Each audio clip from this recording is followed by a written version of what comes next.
uma tempestade. Não há barreiras pra renovação. Subo um monte mais alto e lá vejo renascer em mim as asas, santa liberdade. Não há fronteiras para adoração. Surge um novo brilhar do sol. Vejo reviver em mim com graça a dor que traz a compreensão dos limites. Fidelidade na paixão encontrar e os olhos enxergar além de quem sou eu.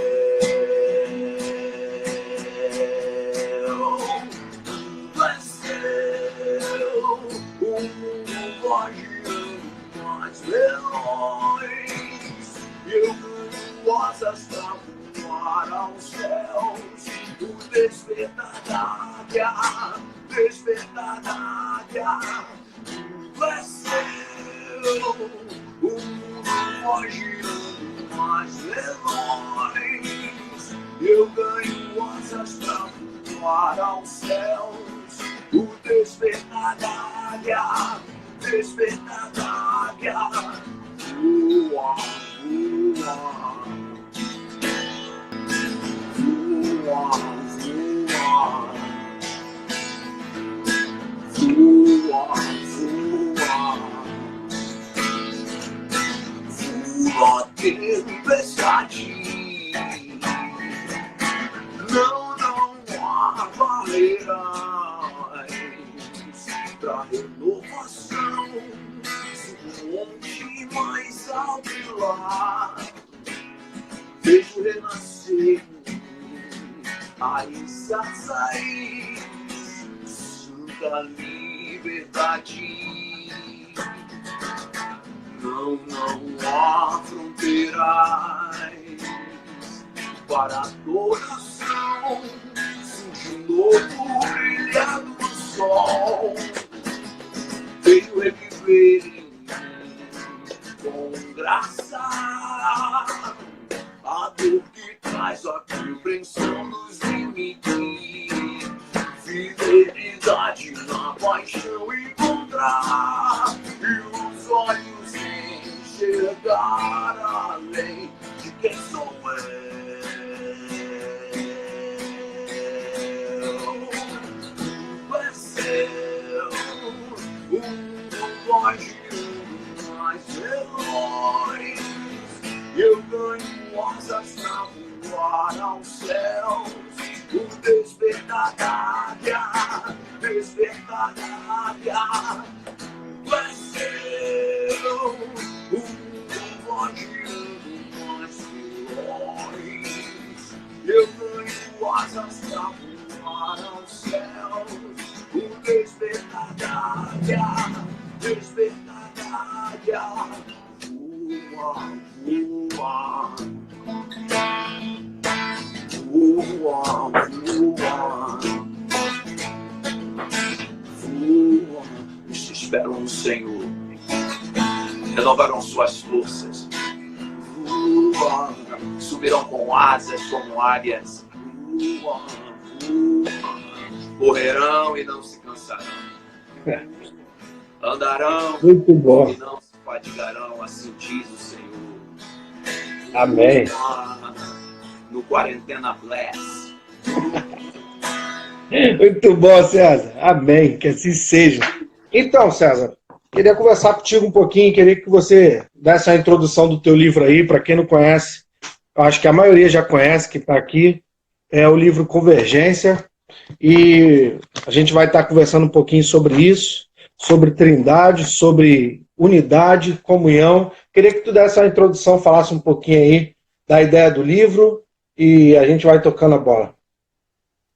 Cara, esse livro, a editora chamou ele de um manual interativo de espiritualidade. Quando eu terminei o seminário, para quem não conhece um pouco da minha história, eu trabalho com música há 27 anos e há mais ou menos 17 eu tive um encontro com o Senhor, tive a minha epifania e a partir daí isso foi mexendo na minha música e tal, e eu fui relutante durante um tempo com relação àquela clássica, né? As pessoas começam a te chamar de pastor e aí você, não, sou pastor não, não sou pastor não, não sou pastor não. Deixa disso. Porque imediatamente a partir dessa realidade que me alcançou, eu comecei a cuidar de gente, né? Uhum. E aí você, acho que a vocação é bem por aí, né? Em geral, a vocação são as pessoas que reconhecem em você e você tem a negação no primeiro momento, até que você vai ficar, caramba, é isso aí mesmo e tal. Então eu relutei durante um tempo a essa atribuição, vamos dizer assim, e junto dessa atribuição eu também relutei durante muito tempo fazer seminário, porque eu achava que o seminário era uma ideia idiota da minha parte. Hoje eu posso falar com mais propriedade, foi uma idiotice, mas naquela época eu achava que o seminário ia me esquadrinhar, ia acabar com a fé. E no fundo, não tem nada disso. Mas eu relutei durante um tempo, até que a Vineyard, ela fez uma parceria depois de estar um tempo na Igreja Batista em Cosmorama, com Vladimir e tal. Uhum. E aí, depois de ter caminhado lá um tempo, eu tive um sonho. Já estava casado, já estava morando aqui em Jacarepaguá, tive um sonho. Na madruga, assim, acordei minha esposa, falei, o senhor acabou de me falar que eu vou ser pastor na Vineyard. Olha eu isso. Nem era na Vineyard. Assim. E o interessante é que no primeiro momento, primeiro gabinete que eu fiz com o Vladimir, ele puxou da gaveta assim um CD e falou assim, ó, aqui a nossa adoração, você que aqui está envolvido com música, são esses caras aqui. E me deu um CD da Vineyard. Aí eu ouvi isso, falei, pô, quem são esses caras? Aí eu ouvi e falei, legal, música legal e tal. E aí eu disse, não, aqui a gente tem baseado nessa galera. Você vê que há 17 anos atrás, né? Pra tu ver. A menor ideia de que hoje eu seria um pastor da Vineyard. Mas aí, depois de casado, isso já tinha, foi em 2007 mais ou menos, eu tenho um sonho. E aí acorda a Camila na madrugada e a Camila, falei, Camila, eu sonhei que ia ser pastor na Vineyard. Ela, meu Deus, eu nasci para ser mulher de pastor. Aí eu falei, não, calma, não é assim não, calma. Estou falando que, pô, sonhei isso agora. E aí, pouco tempo depois, eu frequentei uns grupos pequenos, vim para a Vineyard, cheguei lá no Vlad, falei, Vlad, é hora de eu ir. E aí comecei a caminhar aqui com o Manga. E o Manga falou assim, ó, a Faculdade Sul-Americana fez uma parceria com a Vineyard. Faculdade Sul-Americana em Londrina e tal.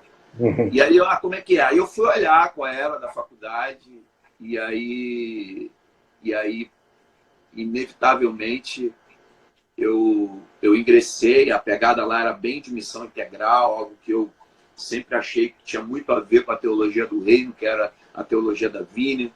Pode crer. E aí eu ingressei, aí caí dentro. Aí fiz 6 anos, né, cara? E aí, quando eu estava colando grau, eu fui passar uma semana lá em Londrina para fazer o presencial necessário. Né? E aí, tô lá fazendo presencial e os caras falaram assim, o Manga, ele falou assim, não, o Cezinha caminha com o Manga. O pessoal, legal, Manga. Não, o Manga vem para colação de grau. Pô, o Manga vem. Aí, pô, mas como é que é a sua história? Aí eu comecei a falar, não, cara, ó, eu trabalho com música, 27 anos, tem música com a Maria Rita, tem música com fulano, Beltrano, não sei o quê, blá, blá, blá. O pessoal, caraca, foi... Aí começaram a descobrir, entre aspas, quem eu era, né? Pode crer. Não, tem indicação para Grammy, tem história do rap, tem música e tal, não sei o quê. Aí o cara, não, peraí. E o cara te escrevendo, né, para fazer uma matéria para a faculdade. Aí ele falou assim, não, para tudo. Você poderia ir ali no estúdio da faculdade e a gente fazer um vídeo? Eu falei, claro, estou a semana inteira aí. Aí fui lá e fiz um vídeo que está até no site lá da faculdade, né? E aí, quando acabou esse tempo, O William, que está agora, ele é missionário na África, ele está em Angola agora. O William, que estava captando as imagens e fazendo a entrevista, ele falou assim, e aí, Cezinha, quais os seus planos agora? Eu falei, meu plano agora, teólogo, formado, lá para a igreja e servir a igreja. Tem agora essa questão de ordenação e tal. E eu tenho um livro para publicar. Aí ele, pô, como é que é seu livro? Legal. Eu falei, cara, meu livro é um manual interativo. A proposta do livro tem os textos, você vira a página, você vai encontrar um espaço para poder reverberar e tal. E aí, quando o cara falou assim, legal, legal. Peraí, só um minutinho. Professor Eduardo era o responsável, diretor da editora Roberta, que fazia o material da igreja. Material da faculdade. Da faculdade. E aí ele, pô, professor, tô com um Cezinha aqui que tocou ontem. Porque aí o que aconteceu? Eles me convidaram para tocar na minha colação de grau. Então eu saía de toga, o Manga foi, eu subia, fazia um louvor com o Manga, a gente fazia louvor, metia umas rimas no meio e tal, os professores tudo olhando assim, falei, isso é fruto de vocês aí, que vocês fizeram. Teologia. É teologia. E aí ele foi e falou assim, pô, você lembra do Cezinha que tocou ontem na colação? Não, claro, eu tô com ele aqui, ele tá com uma ideia muito legal de um livro. Posso ir almoçar com ele aí contigo? Ele, claro, vem pra cá. E fui lá, almoçamos, comprou o barulho. E aí, ele deu essa ideia dos QR Codes, né? Porque cada texto vem com um QR Code, ó. Que você escaneia e leva, e vai te levar para os conteúdos no YouTube. Foi ele cunhou o Manual Interativo de Espiritualidade, isso foi uma ideia dele. Enfim, assim, foi... E aí, cara, veio o livro. E agora eu tô aí caminhando com ele, fazendo os lançamentos. Essa editora é a mesma do Jorge Henrique Bravo, né? Da galera lá de teologia, lá do Sul. Isso. Promove bastante coisa boa. E o livro, galera, é muito top mesmo. A gente até conversou agora de tarde, né, César? Que tem um capítulo aqui que eu acho muito interessante. Tá lá na página 153 do livro. O nome do capítulo é De Boff a Stott. São dois grandes teólogos aí, Leonardo Boff, um dos maiores teólogos do país brasileiro, maiores de desenvolvimento teológico, né? Há quem concorde, há quem discorde, mas de prática teológica. A relevância dele é indiscutível. Você pode até discordar, mas... Vou abrir um parêntese. De onde vem esse texto? Esse texto ele vem posterior ao livro quase que pronto.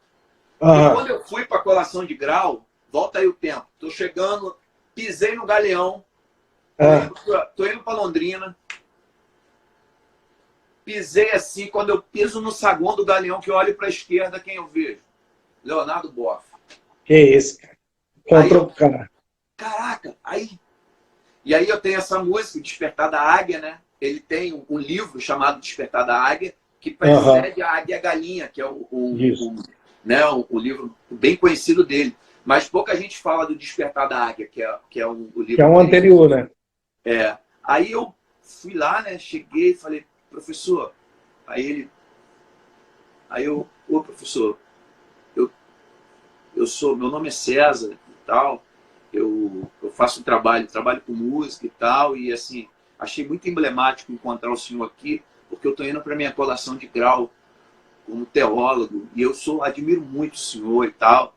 E ele, meu filho, peraí, aí, fulana, pega a minha bolsa, a gente estava com a esposa dele, né? Aí ele pegou assim a mala, foi lá e buscou um livro dele que é A Arca de Noé, não está aqui, né? Mas enfim, ele pegou e tirou o livro da Arca de Noé. Como é que é o nome do livro? Da Arca de Noé, do iceberg, da Arca de Noé ao iceberg, uma coisa assim. E aí ele colocou, e aí eu fui e falei assim, na mesma hora eu puxei da bolsa, Despertar da Águia. Agora, né? Aí a gente trocou, aí tiramos uma foto, né, registrei, e aí ele fez uma dedicatória para mim, assim, que tá lá, que é para mim uma relíquia. Que ele falou assim, nunca permita que os contraditórios tire a beleza e a sua sensibilidade de cuidar das pessoas. Era algo desse sentido. E aí eu entrei na reunião, meu irmão, assim, em êxtase. Em êxtase, né, cara? Cara, que louco, assim. E aí E eu tinha escrito, já estava começando a finalizar, e eu me lembrei que eu tinha escrito esse texto. Porque é o seguinte, esse texto é uma compilação, né, de vários textos que eu ia soltando na web, e eu sempre terminava com viagem aí. Tipo, viagem aí, né, um neologismo. Entendi. E hashtag convergência. Então eu busquei esse lá após. Você quer ler o texto? Então, eu só destaquei algumas partes aqui, que a primeira parte do texto de Boff e Stott, você dá um destaque para o Leonardo Boff, né? Que eu destaquei a parte final, que eu acho que a gente pode começar a conversar um pouquinho. Você bota um texto dele que diz assim, Deus, amor, comunhão, inter, retro e comunicação. Eu queria que tu falasse um pouquinho aí quais as suas impressões sobre esse texto e qual foi o diálogo que tu linkou com o John Stott. Como tu conseguiu fazer essa comunicação da teologia dos dois aí? Qual foi o link, mais ou menos? Se tu quiser, pode ler também uma parte do texto. Não é, porque, assim, primeiro, respondendo de trás para frente, o que eu vi no Stott era a proposta que o Stott coloca aqui no essencial, unidade. O que não é, no não essencial, flexibilidade. E em todas as coisas, o amor. Então, assim, por mais distante que algumas pessoas coloquem, né, as propostas, eu sempre percebo que a convergência é essa ideia do encontro de pessoas em movimento.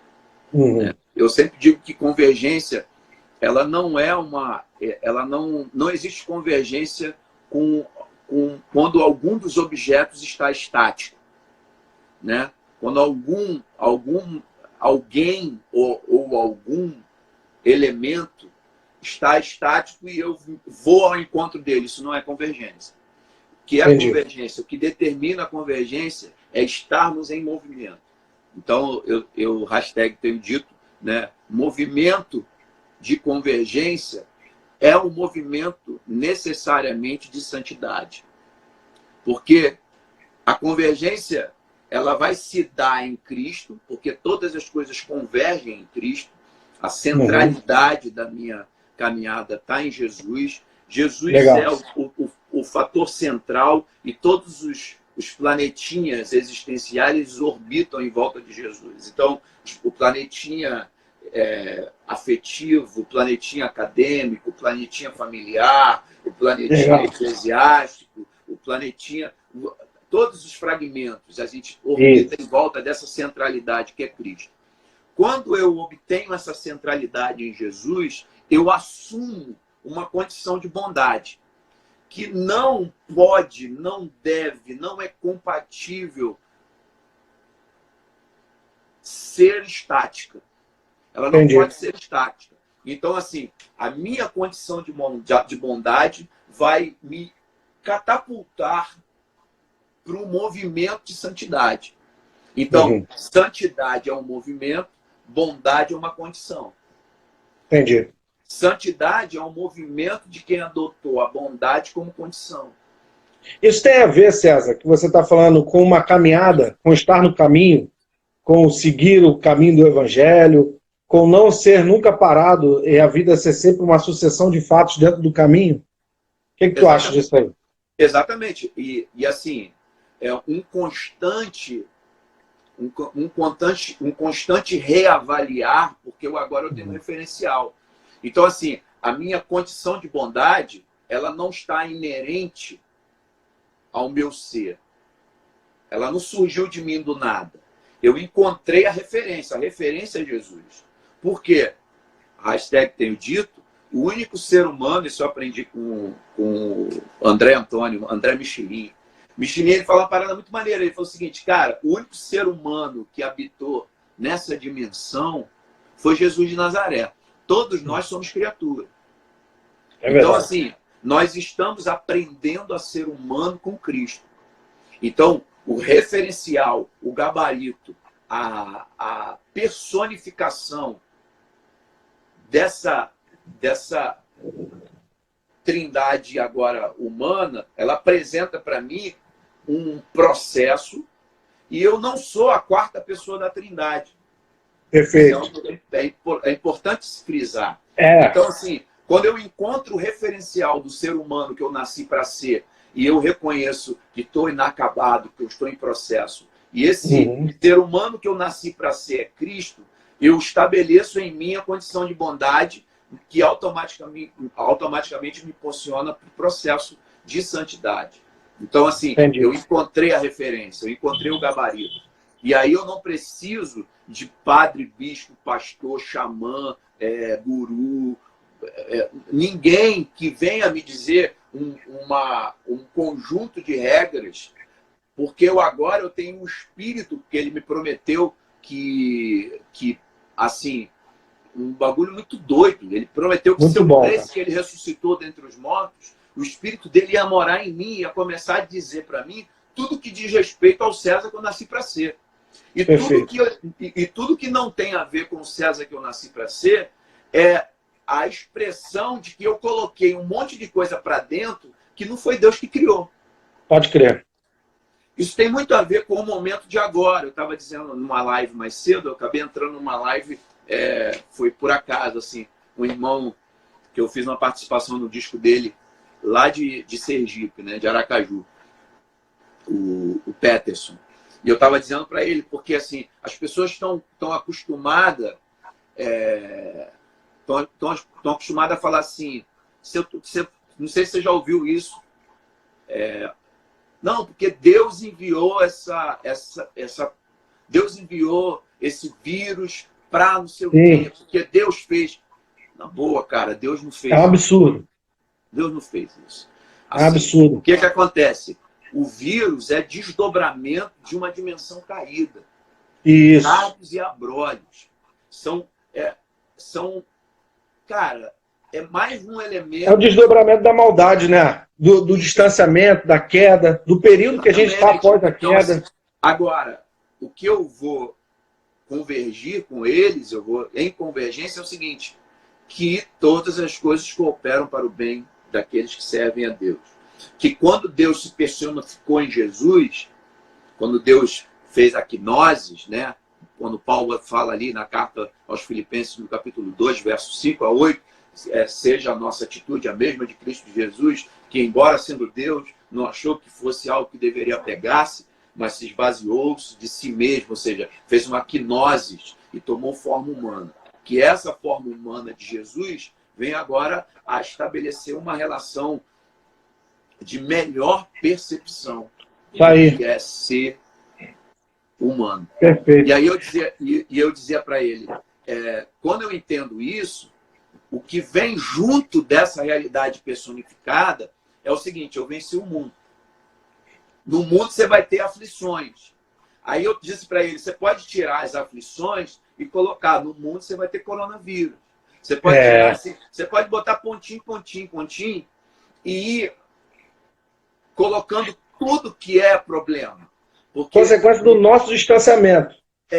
E eu estava dizendo para eles que o mundo acabou na cruz. Que às vezes a gente fica pensando assim, não, e tem uma galera também que está dizendo, porque o mundo vai acabar, porque esse é o princípio das dores. O mundo acabou na cruz existencialmente. Legal, começou cara. a acabar os últimos dias desde aquele momento. Porque Isso aí. estabeleceu um julgamento na cruz. E eu tomei posse daquele julgamento, porque o julgamento dele é absolvição. Legal, cara. Então, Justiça. eu já fui julgado na cruz. Então, eu não estou esperando o fim do mundo. O mundo já acabou para mim. Bacana, eu estou cara. esperando o juízo, porque eu estou no espaço-tempo. Porque a hora também que eu fechar os olhos para essa dimensão e acordar para a dimensão atemporal, eu tenho uma tese. E às vezes quando eu falo isso, assim, eu fico até com receio, porque uma vez eu compartilhei isso com um pastor, meu professor, e ele falou assim, legal isso, mas nem todo mundo está preparado para ouvir. Aí eu falei, né? Que eu disse então lança para gente, lança para. Que eu disse para ele o seguinte, que Deus está fora do tempo, Deus é eterno. A eternidade é diferente de infinito, porque o nosso conceito de infinito parte do pressuposto que somos finitos. Então nós temos só uma ideia de infinito, porque somos finitos. Eternidade não tem princípio finito. Isso aí. Então, eterno, a eternidade não é um outro tempo. Então, quando Perfeito. nós estivermos na dimensão da eternidade, nós não vamos estar circunscritos a um outro tempo. Um outro tempo de passado, presente e futuro. Com um fim, né?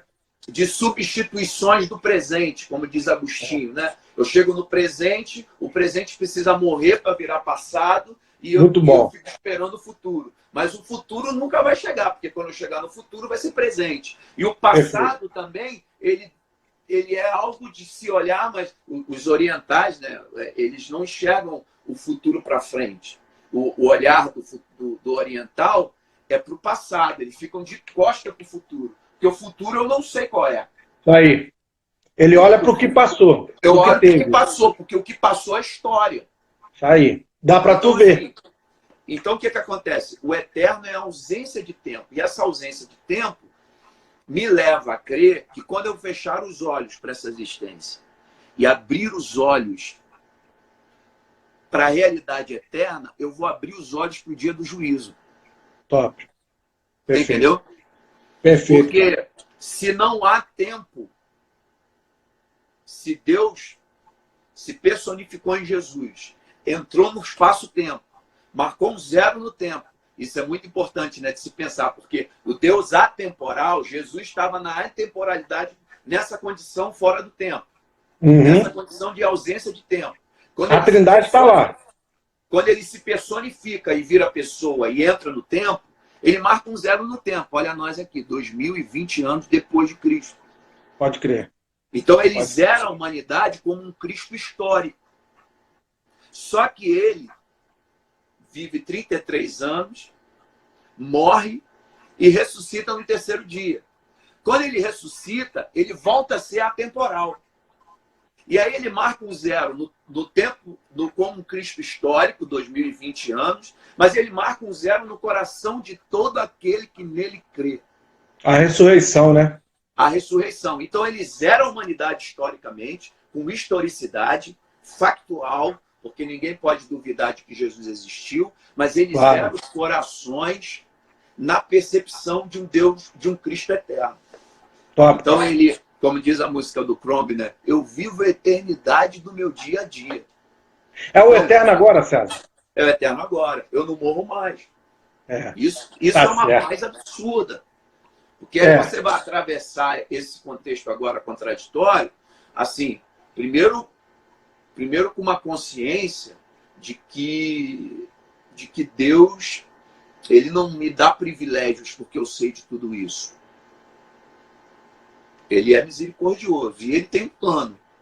Se dentro desse plano aí está contido a preservação da minha vida, beleza. Mas se não tiver, o que ele devia fazer por mim, ele já fez na cruz do Calvário, está pago, eu tomei posse. O julgamento que eu tomei para a minha vida foi esse primeiro da cruz. Tetelestai, está pago, meu irmão, está tudo certo. Eu não vou esperar o segundo julgamento. Perfeito. Eu não quero esperar o juízo. Deixa eu te falar, César, uma coisa. Eu estava tendo uma percepção aqui sobre o seu livro, voltando um pouco para o tema de Trindade. Dentro disso que você está falando, a gente está dentro de uma natureza caída, né? Dentro de uma condição de pecado, todo condicionamento mal, surge o vírus e nós estamos confinados. Nós estamos presos e distantes de uma comunidade. E aí eu queria trazer um diálogo, queria que você desenvolvesse isso para a gente.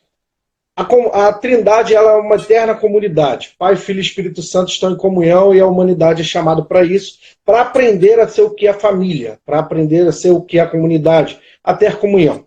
Isso é Trindade. Beleza.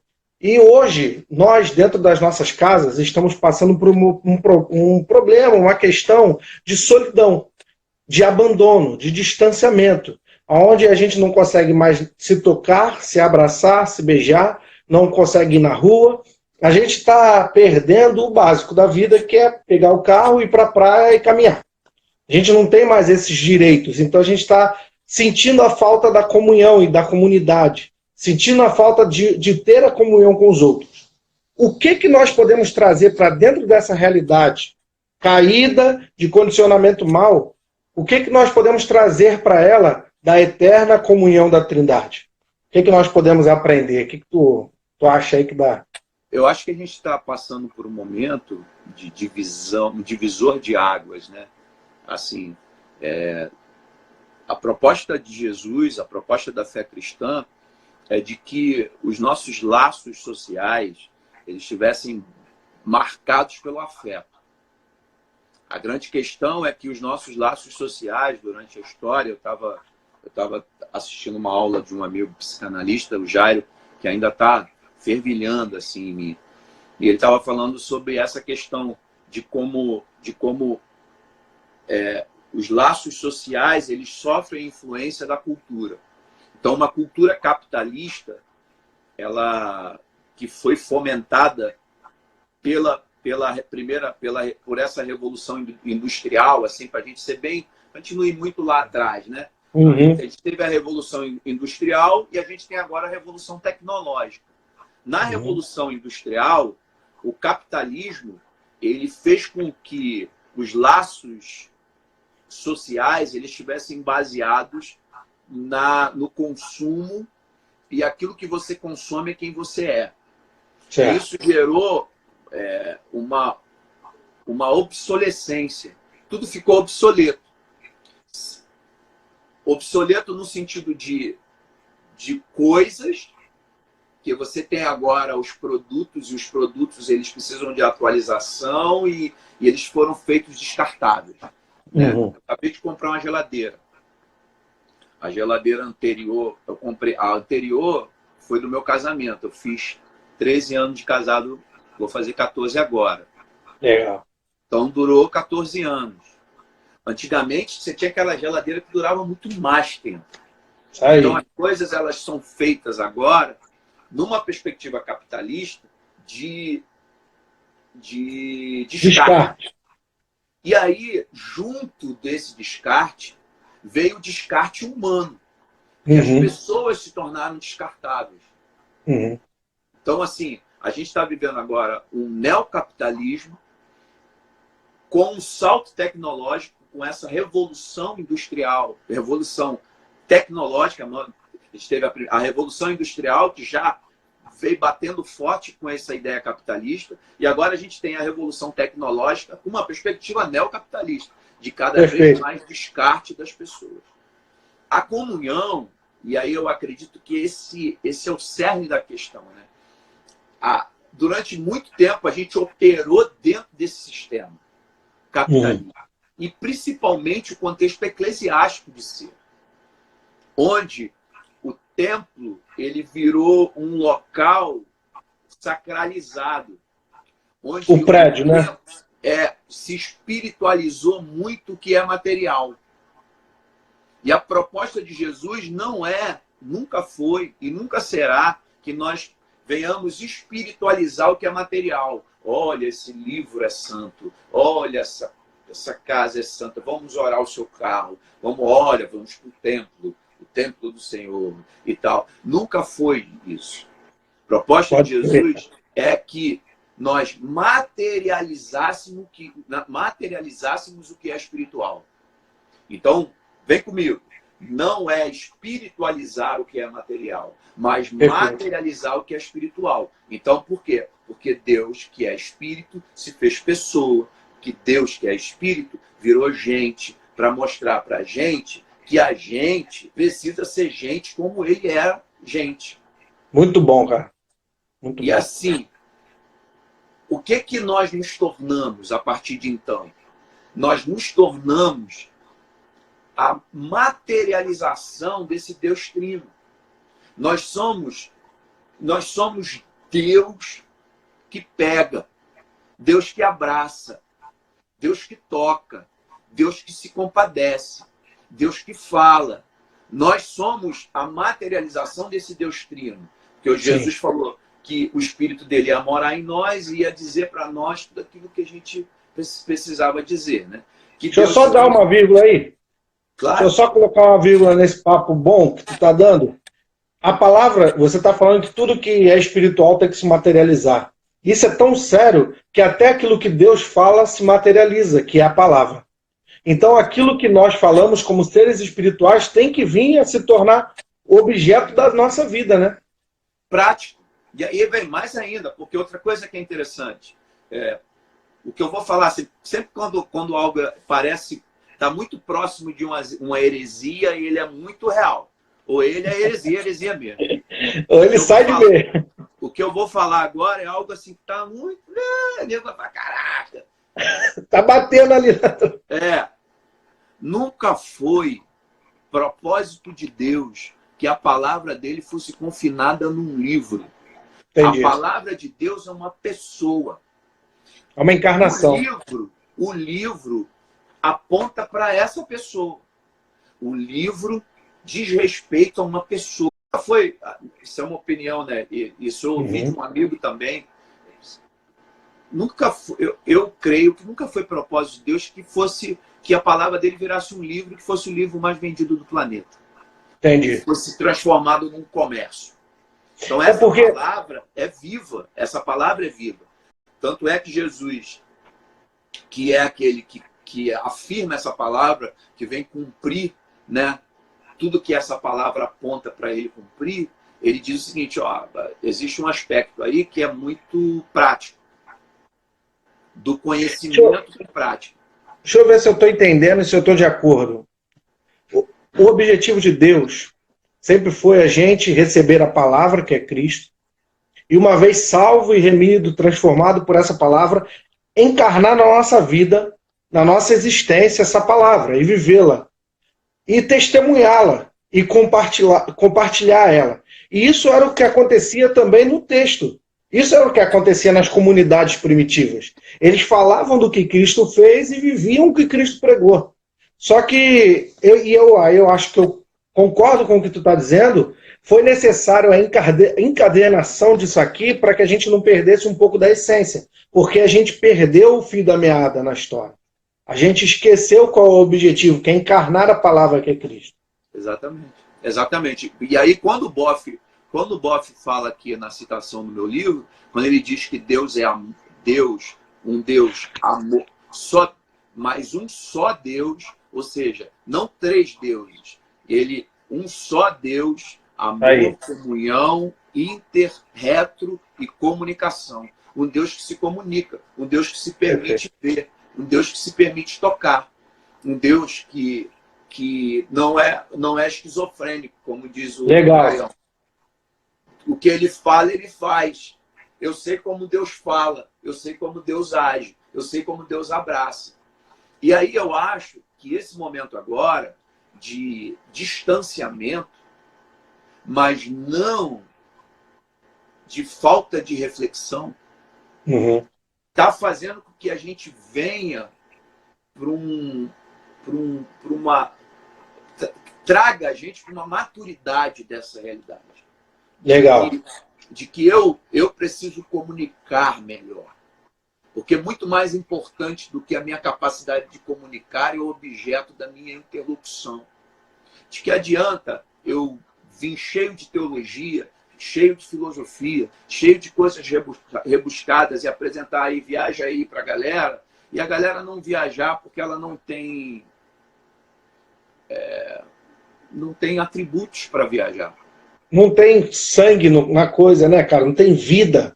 E aí vai passar, porque esse aspecto prático de materializar o que é espiritual vai perpassar pelo mínimo de condição de gerar uma geração com intelectualidade para poder alcançar determinadas coisas.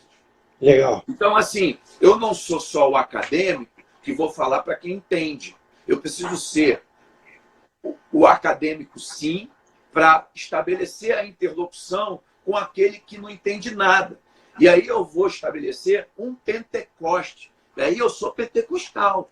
Por que eu sou pentecostal? Não é pentecostal para fazer helicóptero, para ficar... Para ficar se empolgando, pulando. Né?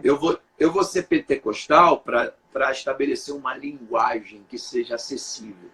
O que aconteceu com Pedro ali naquele dia, em Atos 2, é extremamente emblemático. Porque o cara da Panfídia entendeu na língua dele. o judeu do grego entendeu na língua dele, o outro que era de Roma entendeu na língua dele. Aconteceu uma linguagem, uma comunicação que foi uniforme, fruto do Espírito. Fruto do Espírito. Porque eu não estou preparado para ouvir todas as verdades que você tem para dizer ao meu respeito. Uma verdade que precede de caminho, que precede de um desacelerar. É um desacelerar. Eu costumo dizer que é o seguinte, é como se você tivesse numa... Hashtag tenho dito, né? Você está numa corrida, você está no caminho, e aí imagina que você espiritualmente você está condicionado. Você imagina, pô, eu corro, eu estou até um tempo, né, com essa quarentena, eu não estou correndo, mas eu corro em média 5 quilômetros, 7 quilômetros, 3 a 4 vezes por semana. Se eu convidar alguém agora que nunca correu para correr comigo, o que é que me cabe? Você vai ter que me esperar, cara. Obviamente, eu vou ter que desacelerar, vou ter que caminhar com você. Então, a gente vai caminhar a primeira hora, o primeiro dia, segunda hora, no segundo dia, terceira hora. Provavelmente, na terceira semana, você vai começar a sentir uma vontade danada de trotar. E aí você vai dar o primeiro trote, a gente vai fazer primeiros 30 minutos de trote. Aí daqui a pouco você vai correr 1 hora, daqui a pouco você vai correr 1 quilômetro, 2 quilômetros, daqui a pouco você acelera a velocidade, você corre 3 quilômetros. Pode ser que você se torne um maratonista. E eu vire somente uma catapulta para te catapultar, que é essa a proposta da igreja, né? Eclésia vem do termo que Jesus utilizou, carrar, quer dizer catapultar. Então a gente precisa catapultar as pessoas. Você está me lembrando de uma coisa. Você está me lembrando, César, de uma teologia que você conhece com certeza, e vale a gente falar para o pessoal que está assistindo e vai assistir depois, que é o da Missio Dei. Que tem ênfase forte em Karl Barth, né? O que é a Missio Dei, para quem está nos ouvindo? Deus ele está em missão. E ele começou a sua missão visitando o Éden, conhecendo o homem pecou, se distanciou, e ele continua a missão através de Israel, e aí envia seu filho. Aí o filho continua a missão de Deus. Ele vai lá, passa pelo mundo, morre na cruz, sobe ao assunto aos céus, envia o Espírito Santo. O Espírito Santo ele comissiona a igreja, então a igreja agora ela é através da catapulta do Espírito Santo, através do poder do Espírito, ela é comissionada na missão de Deus, na missão da Trindade. E aí está dentro do nosso contexto. A Trindade, como uma comunhão, ela está comissionando a igreja, está enviando a igreja para a sua missão. Perfeito. E hashtag tenho dito isso aí. Eu não tenho uma missão. A missão é de Deus. Eu tenho o privilégio de peregrinar a criação e perceber. E isso, assim, a Missio Dei tem tudo a ver. A base, a ideia de convergência tem tudo a ver com a Missio Dei. Perfeito. O que eu vou fazer? Eu vou percorrer a criação sensível aonde Deus está agindo para cooperar com ele. Onde Deus está apontando, né, cara? Onde Deus está fazendo. E assim, para mim, o meu maior exercício é perceber que ele está agindo para além das portas da igreja. Perfeito. Ele, pô, ó, quer ver onde ele está agindo? Eu chego no cara e falo: o ser exato, o amor não cabe em si, o ser encantado, o amor revela-se, o ser amor invade e fim. Olha o papo. O ser exato, porque o amor antes de criar ele era substantivo. Ele cria e vira verbo. Amar. Perfeito. Movimento. Então, por ser exato, ele não cabe em si. Por ser encantado, ele se revela. Por ser Perfeito. Encantado, ele quer apresentar uma personificação tangível do que é esse Deus trino. Perfeito. O ser exato, ele não cabe em si, o ser encantado, ele revela-se, invade, você lembra do espaço-tempo? Zero a humanidade e fim, tetelestai, da parte. Isso aí. Está consumado.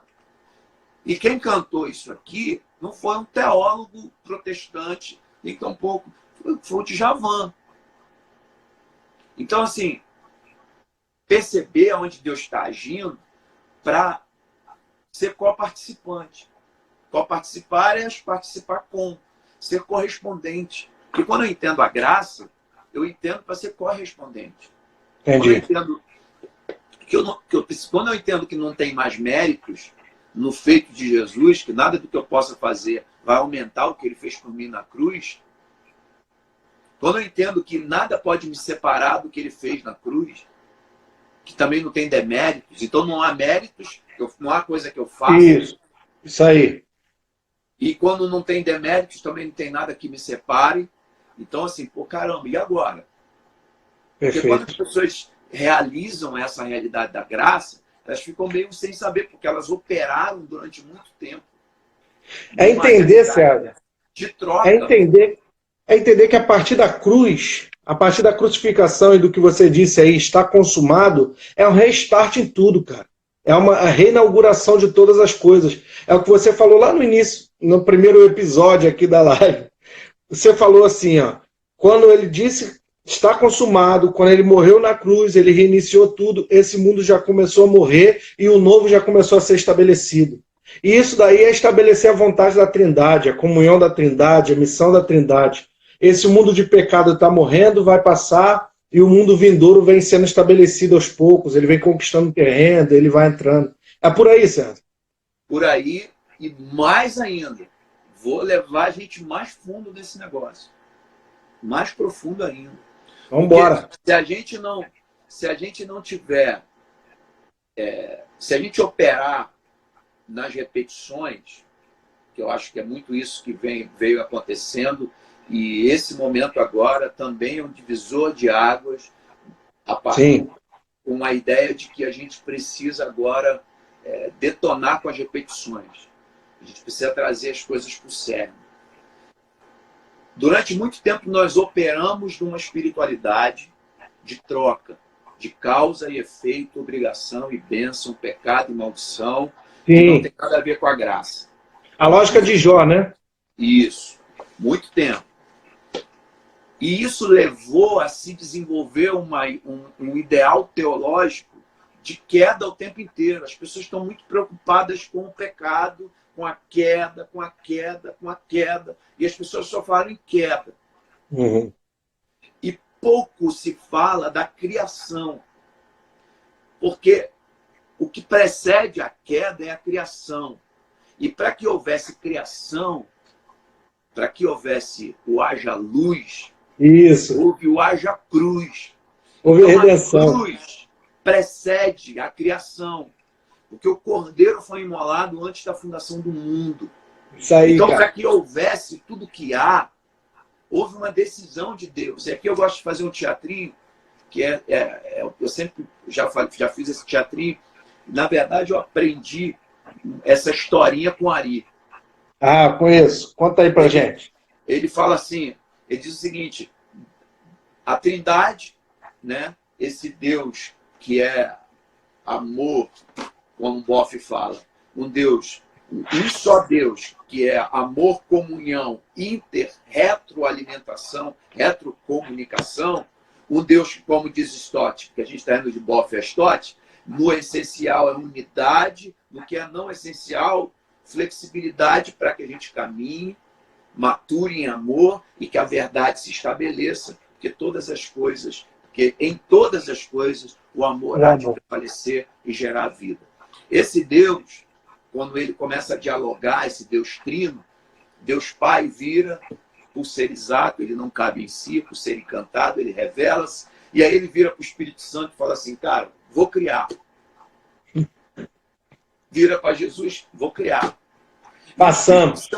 E o Espírito Santo, que é uma figura que é essa figura mediadora, essa figura consoladora, é o ajudador. O Espírito Santo vira e fala, cara, você vai babar.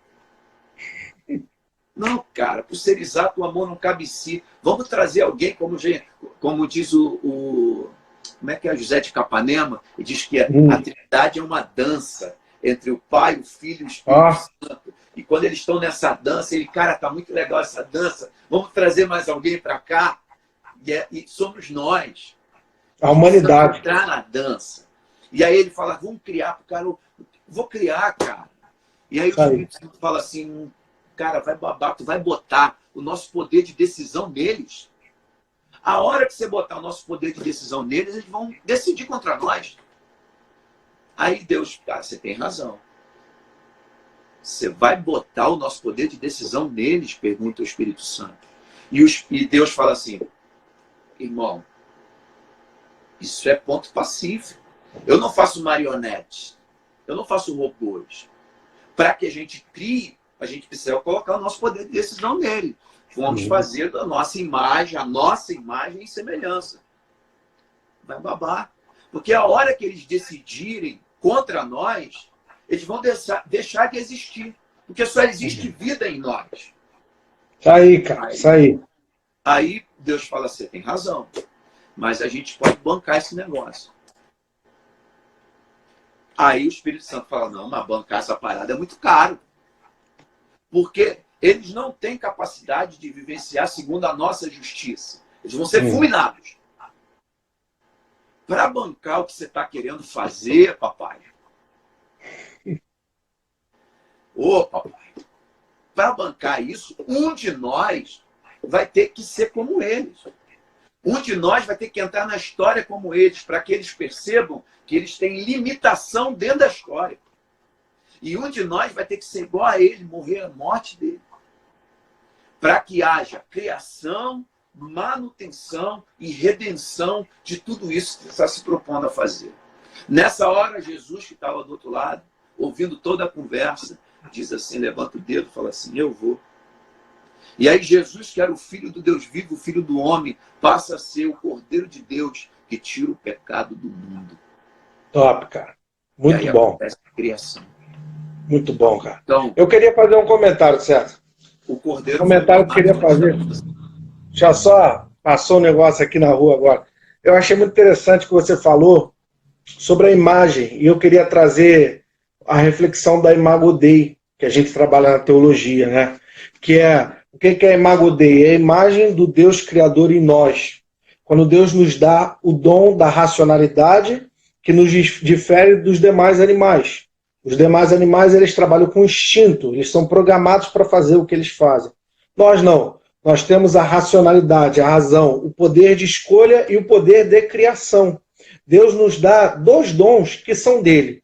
E ele dota a humanidade. O primeiro, o de criar, e nós criamos coisas, não coisas como... Eu tenho no livro aqui um texto que fala isso, que fala, eu sou como é que é? A porção de Deus, a minha arte é a criação, o exercício da semelhança com Deus em pequena escala. Legal. Que é esse dom da gente criar as coisas. E o segundo que Adão tem César, que é nomear. Ele tem o direito de... E quando ele nomeia, ele domina. Quando a humanidade ela fala o que é as coisas, esse é o elefante, esse daqui é a águia, esse daqui é o urso, ele está dominando sobre todas as coisas. O domínio e a criação são de Deus, e Deus permite ao homem esse dom de criar e esse dom de dominar as coisas, de dar nome. E nós escolhemos com isso a fuga, o afastamento, o distanciamento. E nesse distanciamento, só para a gente retornar e ir caminhando para o final, nesse distanciamento que a gente gerou através da nossa concupiscência, da nossa ganância e do nosso pecado, é o vírus, é a corrupção, é o distanciamento dos humanos. Agora todos enclausurados dentro de casa, a gente não pode viver numa perfeita comunhão com uma trindade. Por que nos falta comunhão? Porque sobrou em nós o orgulho do domínio e o orgulho da razão. E como que a gente pode, o que que a gente pode tirar de lição no meio disso aí, César? O que que você acha? É, eu acho que assim, existe uma perspectiva que ela extrapola o abraço no momento, porque o vento sopra, nós não sabemos de onde ele vem nem para onde ele vai, assim é todo aquele que nasce no Espírito. Eu acredito que alguém possa nascer de novo a partir daqui, de uma virtualidade. Eu acredito que alguém aqui, dentro dessas 18 pessoas que estão assistindo agora, 19, aumentou ali um. Esse que entrou agora possa ser tocado pelo Espírito e ser transformado. E aí a gente vai ficar pensando assim, caramba, porque a gente atrelou a comunhão ao abraço, ao hálito, ao cheiro. E assim, Deus transcende tudo isso. Então o que eu acho é o seguinte, que o que está acontecendo hoje é para valorização desse aspecto. Legal. Quando a gente voltar agora, eu estava meditando sobre isso de manhã, quando a gente voltar a estar junto, eu fico imaginando os cultos, o mover que vai ser nesse planeta. Alegria, né? Voltarem, porque assim, o lugar de culto, ele só é sagrado quando existem corações quebrantados lá dentro. Perfeito. Quando esses corações, fruto desse esmagar, desse Getsemane virtual que esse enclausuramento está causando. Esse Getsemane, esse lugar, a palavra Getsemane era o lugar de que amassa lá, que faz o óleo. A partir desse amassar, dessa pressão que está acontecendo agora, esse óleo que está sendo produzido. Oh, Senhor, obrigado por essa iluminação. Esse lugar que só o Espírito pode iluminar. Porque amém, cara. esse esmagar da gente, esse óleo que está surgindo, quando a gente estiver de novo em comunhão e eu puder te abraçar, eu puder te beijar, um ósculo santo, a gente vai sentir algo que vai ser transcendente. E isso vai acontecer ao mesmo tempo, cara. Amém. Eu acho que isso vai gerar um divisor de águas. Também acho, cara. Isso tá colocando as pessoas nos seus devidos lugares. Isso está trazendo reflexão para quem é e quem não é, para quem faz e quem não faz. Isso traz consciência de encarnação. Isso está trazendo consciência de edificação da casa. Quando Jesus fala ali no final do Sermão do Monte, ó, prudente é aquele que pratica estas minhas palavras, aquele que edificou sua casa na rocha. A gente vai trazer a transcendência para a imanência, né? A gente vai trazer a dimensão celestial, a dimensão da Trindade, a comunhão, essa dança que você falou, a comunhão do Espírito, a comunidade, as pessoas juntas, em perfeita comunhão, a gente vai trazer de volta para a nossa existência, para a nossa carne, para a nossa vida, para o sangue.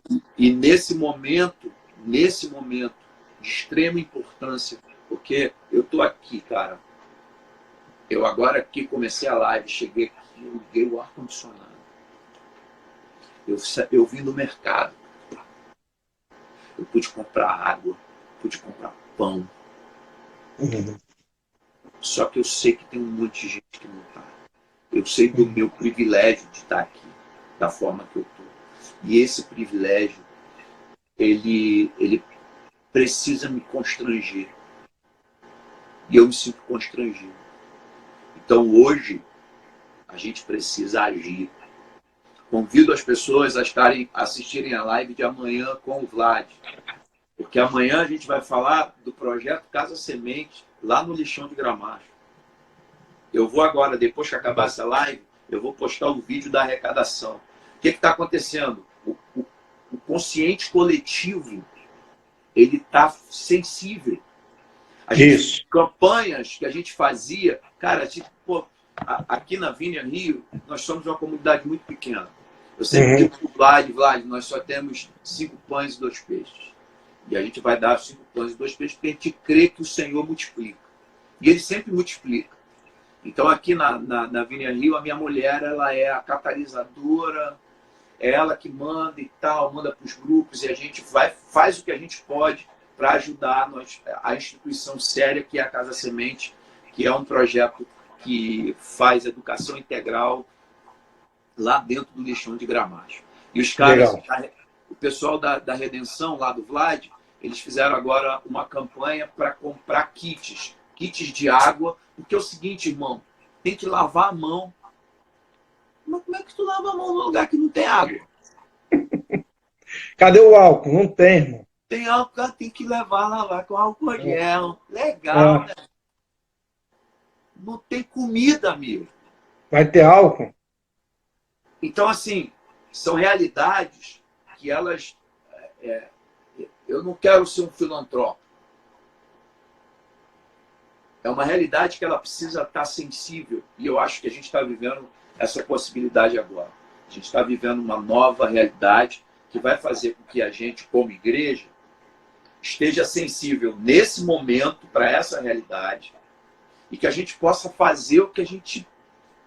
Irmão, que às vezes, Baraúna, é muito pouco, cara. Porque é 10 pratas, é 5 pratas, é 2 reais, é 1 real. Mas é 5 pães e 2 peixes. O teu 1 real vai ser multiplicado, porque a gente está fazendo a manifestação do reino. Então, quando a gente entrega, É repartir. A campanha dos caras viralizou. Eles precisavam de 6 mil. Sabe quanto eles conseguiram em 2 dias? 22 mil. Tô de louco, hein, cara. E aí, pô, um montão de água e tal, não sei o quê. Só que a live que ontem o Vlad estava com o Alexandre Robles, no domingo ele estava com a Ari. Aí amanhã ele vai estar comigo. Qual é a proposta agora? A proposta é continuar mantendo as pessoas sensíveis, porque, cara, vai acabar. Isso aí. Tá lá os kits, água pra caramba, não sei o quê. Vai entregar, mas isso vai acabar, porque qual é o prognóstico da quarentena? É, durar, né? Persistir. Não. Uns falam que é setembro, outros falam que é... Ó, eu trabalho na área de saúde, né? Você sabe, sou agente de saúde. Então, lá na clínica, a RT da clínica virou para mim e falou assim, agosto. Aí eu, tá chutando, né? Não, eu tenho certeza. Aí eu, cara... Aí eu já ouvi na mídia setembro. Já ouvi do ministro da Saúde que entra em colapso em abril. Isso. Ou seja, meu irmão, tem muita água para passar debaixo dessa ponte. Ainda tem muita coisa pela frente aí. Então, assim, qual é o nosso compromisso? Nós somos interlocutores, nós somos capelãos, porque a capelania agora ela precisa ser repensada. Isso aí. Eu também, eu recebi um vídeo de um pastor amigo que era um vídeo de um pastor da Itália. Ele falou, cara, a gente não vai mais em enterro. A gente não tem velório aqui. É cremação coletiva. E transfere para outra cidade, né? Você tem que fazer o trabalho de capelania virtual. Uhum. Então, assim, tem muito o que se fazer. E a gente precisa estar preparado para tudo isso que tem para se fazer. Perfeito. César, vamos caminhando para a parte final aí. Falta pouco tempo. Quero te agradecer por essa noite, por esse bate-papo. Queria que você deixasse um salve final aí e cantasse um louvor para a gente aí. Quero que o Senhor nos dê força. Quero... Essa palavra minha agora já é uma oração.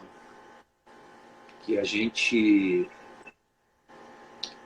tenha esperança desse momento futuro, de que daqui a pouco as coisas vão voltar para os eixos, mas que a gente tenha consciência de que a gente está tendo a oportunidade de materializar o que é espiritual. Que ao invés de tentarmos espiritualizar essas questões, a gente possa trazer o aspecto humano. Isso aí, cara. Ser humano, ser humano. E que a gente esteja sensível. Esteja sensível no seu raio de ação, entendeu? Sensível lá aí na comunidade, na igreja, os idosos. Aproveita o tempo com a família, sabe? Senta na mesa. Isso aí. Traga, pergunta, liga. Cara, muita solidão agora. Os idosos ficam muito solitários nessa hora. Então, começa a lembrar, faz uma listinha, liga para eles. E que a gente possa entender essa unidade. A gente possa entender que o caminho ele vai maturar em amor para que a verdade se fundamente. Mas como é que eu sei, para concluir aquele nosso papo, como é que eu sei que a verdade se estabeleceu? Ela precisa gerar vida. Isso aí, cara. Tudo é Ele. Caminho, verdade e vida. Muitas das vezes, a gente vai encontrar na Missio Dei a oportunidade de perceber que tem gente gerando vida, que não tem a informação de que a verdade é Jesus. É verdade. Que nem caminhou, mas que está gerando vida porque Deus não precisa de mim. Deus não precisa de você, Deus não precisa, Deus é completo. Nós soberano. temos um grande privilégio de poder participar da missão que Ele está fazendo no mundo. Perfeito. Ele ainda é soberano, né, César? Ele ainda é Senhor. E a missão é dele. Uma pecinha. Chega de intolerância, tampouco quero tolerância, pois me parece ignorância não perceber que o outro não é um outro, mas um próximo, bem próximo. Você é uma extensão de mim, eu sei que posso olhar assim. O amor revela a sua vez, essência de outros três. Algo me diz que pedaços de outros mais, muito mais. Somos um. O amor me diz que pedaço de outros mais, muito mais. Chega de intolerância, tampouco quero tolerância, pois me parece ignorância não perceber que o outro não é o outro, mas o próximo, bem próximo. Você é uma extensão de mim, eu sei que posso olhar assim. O amor revela a sua vez, essência de outros três. Algo me diz que pedaços de outros mais, muito mais. Somos um. O amor me diz que pedaços de outros mais, muito mais. Nós não é um coletivo de erros, na pluralidade da voz que atende no deserto dos meus. Voz que clama no deserto dos meus, pensamentos que libertam os meus nós, para os braços, os abraços dos seus, que são filhos seus, que são filhos seus, mas amigos seus, mais que irmãos. E somos um.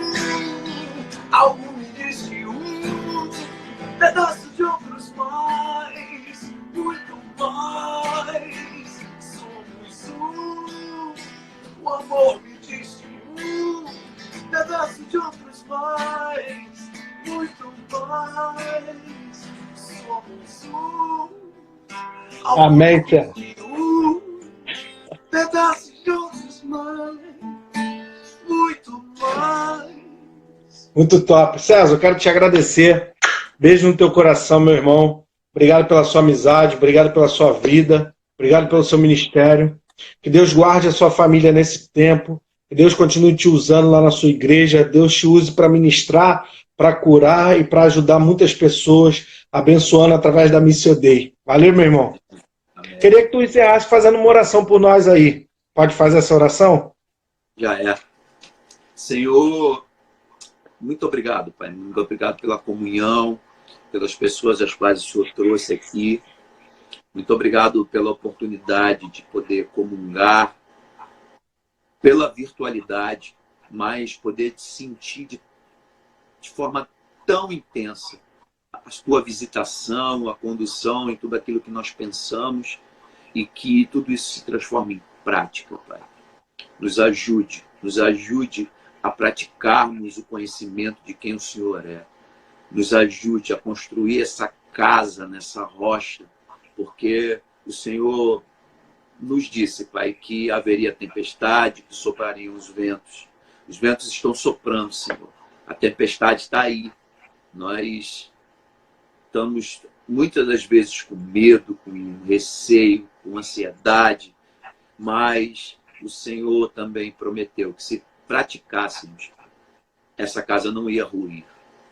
Então, que o Senhor invada cada morada dessa, cada pessoa. No nome de Jesus, Pai, continue a fazer a boa obra em nós. Nos prepare. Envie as pessoas a nós, Pai. Nos dê a oportunidade de manifestar o Reino. Essa é a minha oração agora e para sempre. No nome de Jesus. Amém. Amém. Beijo no coração, irmão. Tamo junto. Valeu. Tchau, tchau, pessoal.